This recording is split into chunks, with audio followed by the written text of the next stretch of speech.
खुदा के आज के दिन के लिए। खुदा के कलाम से हम देखेंगे पैदाइश की किताब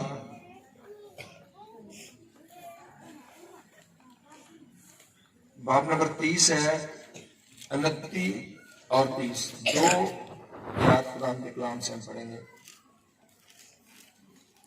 जब भी हम खुदा की इस दुनिया में आते हैं जरूर हम बरकत के साथ वापस जाते हैं, लेकिन ये आपके ईमान के वसीला से होता है। जैसे ईमान के साथ आप आते हो, जैसे ईमान के साथ आप सुनते हो, वैसी ही बरकत आप पर ठहरती है। खुदा की आवाज के अंदर एक ऐसी पावर है कि जब वो आवाज आपसे टकराती है तो वो आवाज आपको साफ कर देती है, पाक कर देती है। ये कलाम की कुदरत है। कलाम की कुदरत है कि खुदा की आवाज जो है वो आग के शोलों को और बियाबानों को हला देती है, आग के शोलों को चीर देती है। जो भी बियाबान, जो भी तबाहियां बर्बादियां हमारी जिंदगी में होती हैं वो खुदा के कलाम से हमारी जिंदगियों में से निकल जाती है। लेकिन किन लोगों की जिंदगी से जो लोग गौर से सुनते हैं और कलाम उनकी जिंदगी में उतर जाता है, अगर आप पूरी तवज्जो के साथ सुनो तो ये खुदा का कलाम आपको मुकम्मल तौर पर आजाद कर देता है। पढ़ेंगे कवाला। उसने उससे कहा कि तू आप जानता है कि मैंने तेरी कैसी खिदमत की और तेरे जानवर मेरे साथ कैसे रहे, क्योंकि मेरे आने से पहले ये थोड़े थे और अब बढ़कर बहुत से हो गए हैं। खुदावंद ने जहां जहां मेरे कदम पड़े थे तुझे बरकत बख्शी। अब मैं अपने घर का बंदोबस्त कब करूं? आमीन आमीन। खुदा के कलाम में यकूब का वाकया है। यकूब जब अपने मामू लाबन के पास था, काफी देर तक उसने उसकी खिदमत की, काम करता रहा। लेकिन एक वक्त आया कि यकूब अपने मामू से कहता है कि देख, जब मैं तेरे पास आया था तेरे पास बरकत नहीं थी, तेरे पास सिर्फ थोड़े से जानवर थे, और जब से मैं तेरे घर में आया मैंने तेरे घर में रहकर काम करना शुरू किया, मैंने तेरे साथ रहना शुरू किया, तेरे जानवर बढ़ना शुरू हो गए और या बढ़कर बहुत ज्यादा हो गए। और जब मैं तेरे घर में आया, जिधर जिधर मेरा पांव टिका, जिधर जिधर मेरे कदम पड़े, खुदा ने उन सब जगहों पर तेरे घर में बरकत को नाज़िल किया। यकूब उस पर ज़ाहिर करता है कि तेरे घर में जो बरकत है ये मेरे वसीला से है। तेरे घर में जो बरकत है ये मेरे वसीला से है, क्योंकि जब मैं तेरे पास नहीं था तेरे पास सिर्फ थोड़ी सी भेड़े बकरियां थी, लेकिन मेरे आते ही ये भेड़े बकरियां बढ़ना शुरू हो गई हैं।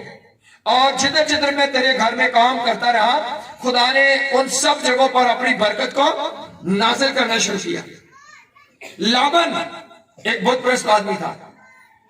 बाइबल बयान करती है वो बुतों की पूजा करता था।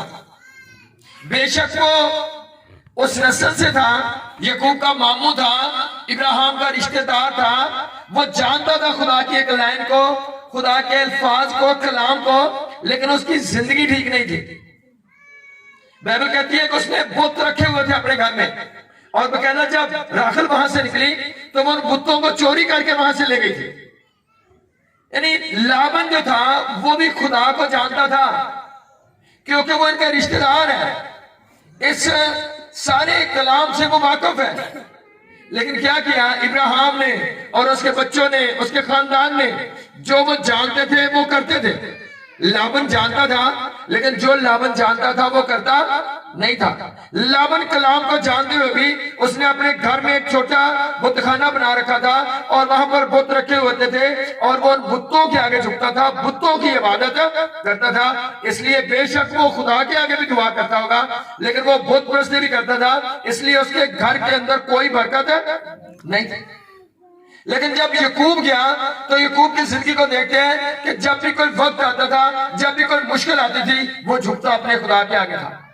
वो हमेशा एग्रीमेंट अपने खुदा के साथ करता था, वो जो वादा करता था वो अपने खुदा के आगे करता था। और जब यकूब गया, क्योंकि उस वक्त यकूब पर बरकत ठहर चुकी थी, क्योंकि पलोठे होने का हक जो है वो यकूब को मिल चुका था, वो खुदा के चुनाव में आ चुका था और यकूब पर वो बरकत ठहरी हुई है। वो यकूब को मिल नहीं रही, लेकिन यकूब के वसीला से लाबन को वो बरकत मिल रही है। और यकूब देख रहा है कि जब मैं लाबन के घर में हूं तो लाबन की चीजें बढ़ रही हैं, लाबन के घर में तरक्की आ रही है। सो जो लाबन के घर में बरकत आई वो लाबन की वजह से नहीं है, वो किसकी वजह से है? वो यकूब की वजह से है। क्योंकि बेशक लाबन खुदा को जानता है, लेकिन उसने बुतों को अपने घर से नहीं निकाला, इसलिए उसके घर में कोई बरकत नहीं है। और जब यकूब वहां पर आया है तो यकूब के आने से क्या हुआ कि खुदा ने लाबन को बरकत देना शुरू कर दी।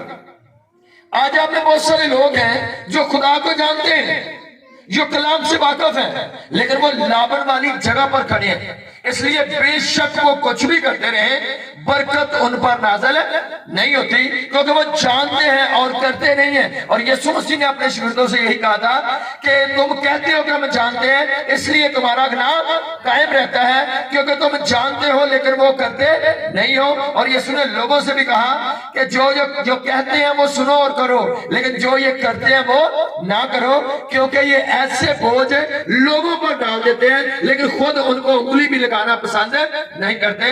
यानी लोगों को सख्त हुक्म सुनाते हैं लेकिन खुद उन पर अमल नहीं करते। और यीशु मसीह ने ऐसे लोगों से क्या कहा? ये क्या है? ये सफेदी फिरी हुई कब्रें हैं, ये रॉन्ग लोग हैं जिनको कभी खुदा ब्लेस नहीं कर सकता। और लाबन के खानदान के अंदर अगर बरकत नहीं है तो उसकी वजह क्या है? वजह सिर्फ यह है कि लाबन खुदा को तो जानता है, इल्म है उसके पास, क्योंकि मुलाकात होती रहती है, वो सारे नौकर चाकर एक दूसरे से मिलते रहते हैं, आते जाते रहते हैं। और इसलिए तो उसकी माँ ने कहा था कि मामू के पास चला जा, और वो मामू के पास गया और जानता था वो सारी बात को, लेकिन क्या करता था? बुतों को नहीं छोड़ रहा था, वो अपने कैरेक्टर को दुरुस्त नहीं कर रहा था। कोई बरकत उसके पास नहीं है। यकूब के पास बरकत है, क्योंकि यकूब अपने बाप के साथ था, अपनी माँ के साथ था, और वो जानता था खुदा को। और जब भी कोई वक्त आता वो फौरी कहता था, खुदा तू ऐसा कर, मैं वादा करता हूँ तेरे साथ चलूंगा, तो खुदा मुझे ये बरकत दे। यही वो हर बात में खुदा को आगे रखता था। और इसलिए यकूब जिधर गया, जब यकूब लाबन के घर में गया तो उसको बरकत मिल गई। अजीजों, शायद आप जानते हैं, लेकिन जब तक आप करते नहीं हो आप पर बरकत नहीं आएगी। आप जानते हो कुत्तों वाली जगह पर नहीं जाना, लेकिन आप मना नहीं होते हो, तो कभी आप बरकत की तवक्को ना करना। कुछ चीजें सिस्टम वाली आपको मिलती रहेंगी जो खुदा ने पूरी दुनिया के साथ वादा किया है। आप जानते हो कि हमने ये काम नहीं करना, लेकिन वो इल्म है आपके पास, लेकिन आप बात नहीं आते हो, आप करते वही हो जिसको आप जानते हो, तो बरकत नहीं आती। यकूब के वसीला से उस घर में बरकत आई, बरकत लाबन को मिल गई। उसकी भेड़े बकरियां हजारों में चेंज हो गई, उसका घराना बढ़ गया, बहुत सारी बरकतें उसके पास आ गई। लेकिन वजह क्या है? वजह यह है कि यकूब उसके घर के अंदर है। बड़ी सारी बरकतें आपके पास होती है, लेकिन वो शायद आपकी वजह से नहीं होती। वो आपका तल्लक किसी के साथ जुड़ गया है, कोई आपकी जिंदगी के अंदर आ गया है, कोई आपके घर के अंदर आ गया है, किसी के साथ आप जुड़ गए हो बरकत वाली जिंदगी के साथ, और उसकी बरकत आप पर नाज़िल हो रही है। लेकिन शायद आप खुद इस काबिल नहीं थे कि खुदा कोई भी बरकत आपको दे देता। और दुनिया में बड़े काम ऐसे हो रहे हैं जो खुदा किसी की वजह से कर रहा है। जो बरकत आपको मिल रही है शायद आप उसके हकदार नहीं थे, लेकिन किसी की वजह से खुदा ने उन लोगों की दुआओं का जवाब देने की तलक से खुदा ने बरकत दी। क्योंकि यकीनन यकूब जब दुआ करता होगा तो वो अपने मामू के लिए, उसके घर के लिए, उसका पहला टारगेट ही दुआ का जो वो मामू ही होगा, क्योंकि मामू से उसने रिश्ता लेना था। और वो दुआ तो मामू के लिए करता ही होगा, और उसकी दुआ की वजह से क्या होता है? लाबन जो है वो तरक्की कर रहा है। लोग, लाबन की मेन प्रॉब्लम क्या थी कि वो मामू की छोटी बेटी से शादी करना चाहता है, इसलिए वो दुआ तो उसके लिए हर रोज सबसे पहले करता होगा, और खुदा उसकी दुआ का जवाब देंगे। और लाबन समझ भी नहीं रहा इन बातों को, यकूब को समझ आ रही है। यकूब ही उसको बता रहा है कि देख, याद कर जब मैं आया था तेरे पास क्या था, اور جب سے میں آیا ہوں ابھی یاد کر تیرے بھیڑ بکریاں کتنے مر گئی ہیں. اچھا ہو سکتا ہے لابن واقف ہی نہ اس بات سے کہ میری ترقی کیسے ہو رہی ہے, میری برکت کیسے بڑھ رہی ہے, کیسے میں آگے بڑھ رہا ہوں, لیکن اس باتوں کو دیکھ بھی کون رہا ہے, وہ یعقوب کو ہی نظر آ رہی ہیں کہ یہ ترقی ہوئی ہے, کچھ چینجنگ آئی ہے. جب میں آیا تھا تو کیا تھا اور ابھی کیا ہو گیا ہے, وہ جان رہا تھا کہ میں دعا کر رہا ہوں اور میرے وسیلہ سے اس کو برکت مل رہی ہے, اور اس لیے پھر اقرار بھی وہی کر رہا ہے, ظاہر بھی وہی کر رہا ہے. کہتا دیکھ یاد کر تیرے پاس کیا تھا, اور جب میں آیا ہوں تو تجھے یہ برکت ملی ہے. عزیزو اس کو برکت نہ ملنے کی وجہ اس کا کریکٹر ٹھیک نہیں تھا, اور یعقوب کو برکت اس کے وسیلہ سے ملی کیونکہ اس پر پلوٹے ہونے کی برکت جو ہے وہ ٹھہر چکی تھی. اور لابن کو برکت پھر بھی ملی کچھ دیر کے لیے, اور وہ برکت کس کی وجہ سے ہے, وہ یعقوب کی وجہ سے ہے, کیونکہ ایک برکت والا بندہ اس کے گھر میں آ گیا ہے اور اس کی وجہ سے اس کو برکت مل رہی ہے. اور عزیزو آپ اگر کسی ایسی ہستی کے ساتھ جڑ گئے ہو جس کے اندر برکت ہے تو اس کی برکت آپ کو مل سکتی ہے تھوڑی دیر کے لیے, لمبا ٹائم اس وقت ملے گی جب آپ اپنی زندگی کو بھی ساتھ ساتھ چینج کرو گے تو وہ برکتیں ہمیشہ کے لیے آپ کے ساتھ رہیں گی, آپ کی زندگی میں ٹھہر جائیں گی. لیکن اگر آپ کریکٹر ٹھیک نہیں کرو گے تو کچھ لوگوں کے وسیلہ سے ان کی کچھ برکتیں آپ پر نازل ہو سکتی ہیں کچھ دیر کے لیے. اور لابن کو برکت کیوں ملی, یعقوب کے وسیلہ سے. اگر کوئی برکت والی ہستی کے ساتھ آپ کی اٹیچمنٹ ہے, آپ مل گئے ایسے لوگوں کے ساتھ, آپ کا تعلق جوڑ گیا ایسے لوگوں کے ساتھ, برکت والے لوگوں کے ساتھ, تو آپ پر برکت ٹھہرے گی, آپ ترقی کرو گے. اور کبھی آپ دیکھتے ہو بہت سارے لوگ ہیں, بے شک بیٹیاں ہیں, بیٹے ہیں, آپ کی جیسی محفل ہوتی ہے, جیسے لوگوں کے ساتھ آپ کا تعلق ہوتا ہے, اگر 5 لوگوں کا ایک گروپ ہے تو 5 لوگوں کی زبان ایک جیسی ہو جاتی ہے, 5 لوگوں کے انداز ایک جیسے ہو جاتے ہیں, کیونکہ وہ ایک دوسرے کی برکت میں شامل ہو رہے ہیں یا وہ ایک دوسرے کی لعنت میں شامل ہو رہے ہیں. 10 دوست ہیں, وہ سب اکٹھے بیٹھتے ہیں اور ان میں کوئی اچھا بھی آ گیا ہے تو تھوڑے دنوں کے بعد آپ دیکھو گے وہ اچھا بھی گالیاں نکالتا ہوگا, کیونکہ وہ ان کی لعنت جو ہے وہ ان پر اثر کر رہی ہے. اگر کوئی برکت والا گروپ ہے, آپ برکت والے گروپ میں شامل ہو گئے ہو تو دوسرے لوگوں کی برکتیں آپ پر ٹھہرنا, آپ رونگ ہو, غلط ہو, لیکن آپ گروپ کے اندر, دعائیہ گروپ کے اندر بیٹھنا شروع ہو گئے ہو, آپ آنا شروع ہو گئے ہو, آپ کلام سن رہے ہو, گواہیاں سن رہے ہو, تو آہستہ آہستہ سے دیکھو گے آپ کی زندگی میں ایک سکون سا آنا شروع ہو گیا ہے, ایک آپ کی زندگی کے اندر اطمینان سا آ گیا ہے. آپ کچھ دیر میں دیکھو گے کہ آپ کی بیماریاں کم ہو رہی ہیں, پرابلم کم ہو رہی ہے, مسئلے کم ہو رہے ہیں, کیونکہ وہ برکت والی جگہ پر آپ داخل ہو گئے ہو, شامل ہو گئے ہو, اور وہ برکتیں آہستہ آہستہ سے آپ پر نازل ہو رہی ہیں کیونکہ آپ ایک برکت والی جگہ پر آ گئے. بڑے سارے لوگ چرچ میں آنے کو عام کام سمجھو, کہتے ہیں ہم گھر میں بھی دعا کر سکتے ہیں واقعی, آپ گھر میں بھی گیت گا سکتے ہو, آپ گھر میں بھی کپڑا بچھا کر بھی بات کر سکتے ہو. بڑے سارے لوگ کرتے ہیں, وہ گیت گاتے ہیں, باقاعدہ بائبل پڑھتے ہیں گھر میں, اور وہ کلام پڑھ کر عبادت کرتے ہیں خدا کی, کر سکتے ہو. لیکن پھر بھی ایک جگہ پر آنے کی ایک برکت ہے, یہاں پر کلیسیا جمع ہوتی ہے, وہاں پر خدا کثرت کی برکت کو نازل کرتا ہے. اور جب ابتدائی کلیسیا نے اس بات کو سیکھا تو انہوں نے پھر عمل بھی کیا, لیکن وہ ہر روز ایک دن ہو کر کیا کرتے تھے, ہیکل میں جمع ہوتے تھے, اور وہ ہر روز اپنے گھروں میں بھی اکٹھے ہوتے تھے. لیکن عزیزوں کیسے ہوتے تھے, جتنی کلیسیا جمع ہوتی تھی وہ کیسے ہوتی تھی, ایک دل ہو کر. سب بولنا, کیسے جمع ہوتے تھے, جتنے لوگ جمع ہوتے تھے وہ سب کیا ہوتے تھے, پہلے لفظ آتا ہے ایک دل, بعد میں کیا ہوتا ہے, کیا ہوتے تھے, جمع ہوتے تھے. پہلے کیا کرتے تھے, ایک دل, پھر اس کے آگے جمع ہوتے تھے. جب وہ ایک دل ہو جاتے تھے, مل کر خدا کے روح کو دعوت دیتے تھے, خدا کا روح کثرت سے جنبش کرتا تھا. اور جب وہ ایک دل ہوتے, لکھا ہے کوئی بھی ان میں محتاج نہیں تھا, خدا سب کی ضرورتوں کو پورا, کیونکہ جو برکت وہاں پر نازل ہوتی تھی وہ سب پر ٹھہر جاتی تھی جتنے لوگ ایک دل ہوتے تھے. اچھا آج کلیسیا جمع ہوتی ہے, بہت ساری جگہوں پر کلیسیا جمع ہوتی ہیں, اور آپ 1000 میں سے ایک کلیسیا دیکھو گے یہاں لوگ جمع ہو رہے ہوں اور ایک دل ہو, ورنہ 99% جگہوں پر ایسے ہیں کہ جمع ہو رہے ہیں لیکن وہ 2 گروپ ہوتے ہیں اندر سے. ظاہری طور پر وہ جمع ہوتے ہیں لیکن اندر سے وہ کیا ہوتے ہیں, اندر سے وہ 2 گروپ ہوتے ہیں. اور اس لیے بڑی ساری پرابلمز ان زندگیوں کے اندر ہوتی ہے. اور بائبل کہتی ہے ایک نوٹس خط میں کہ جو کوئی خدا کے بدن کو کھاتے پیتے ہوئے وقت نہ پہچانے نہ جانے وہ کھانے پینے سے سزا پائے گا. اور میں کہتا ہوں جب آپ خدا کے گھر میں آتے وقت سنجیدہ نہیں ہوتے ہو, آپ دنیا میں تو سب کچھ کرتے ہو, لیکن چرچ میں آ کر بھی اگر آپ کی پارٹی ہے, آپ کا کچھ لوگوں سے اختلاف ہے, تو اس سے آگے کون سی جگہ ہے یہاں کوئی آپ کو مسا کوئی حضوری کوئی قوت آ کر چینج کرے گی.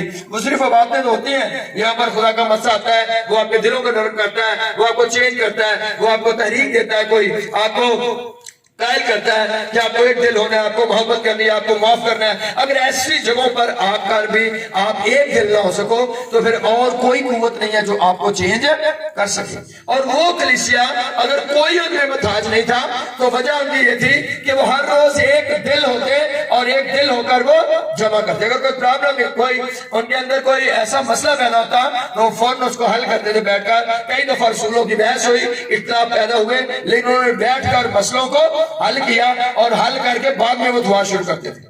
اور پھر خدا کا روح زور سے نظر ہوتا تھا.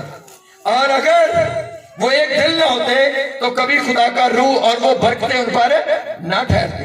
اگر آپ خدا کے گھر میں آتے ہو, کسی ٹیم میں ہو, آپ کلیسیا میں ہو, اسکوائر میں ہو, آپ لوکل کلیسیا کا حصہ ہو, تو جس جگہ پر بھی ہو جن کے ساتھ آپ جمع ہوتے ہو, اگر آپ ایک دل نہیں ہو تو بہت ساری برکتوں سے آپ محروم رہ سکتے ہو. اور وہ ابلیس آپ کو ایسے خیالات دے رہا ہے تاکہ وہ آپ کو اس برکت کے دائرے سے باہر رکھے. اور جب تک آپ اس بات کو نہیں جانو گے کہ ہمیں متفق ہونا ہے, اور آپ دیکھتے ہو وہاں پر کچھ لوگ ہوتے ہیں جن پر برکت ٹھہری ہوتی ہے, جب آپ بھی فالو کرتے ہو, آپ متفق ہوتے ہو, تو وہ برکتیں آپ پر آ جاتی ہیں. اور اس لیے یعقوب کی برکتیں لابر پر آئیں کیونکہ وہ لگاتار اس کے ساتھ ہے, وہ گھر میں اس کے موجود ہے. اور اگر آپ چرچ میں موجود رہتے ہو, آپ ہر روز آتے ہو, تو بڑی ساری برکتیں آپ کے آنے کے وسیلہ سے آپ پر ٹھہر جائیں گی, کیونکہ آپ ایک برکت والی جگہ کے ساتھ آپ جڑ گئے ہو. آپ کا تعلق جڑ گیا برکت والی جگہ کے ساتھ. وہ برکت والی جگہ آپ کا چرچ ہو سکتا ہے, یہاں پر آپ صبح شام آتے ہو اور خدا کا مسا ہوتا ہے, خدا کی حضوری ہوتی ہے, اور مسا جب آتا ہے وہ آپ کو اندر سے چینج بھی کرتا ہے. اور جیسے ہی آپ تھوڑا چینج ہوتے ہو ویسے اس چینج کی برکت آپ پر ٹھہر جاتی ہے. مسا صرف آپ کو چینج کرتا ہے, اور جب آپ چینج ہوتے ہو خدا کا کلام پورا ہوتا ہے, اور آپ جب کلام پورا ہوتا ہے تو پھر آپ پر برکت ٹھہر جاتی ہے.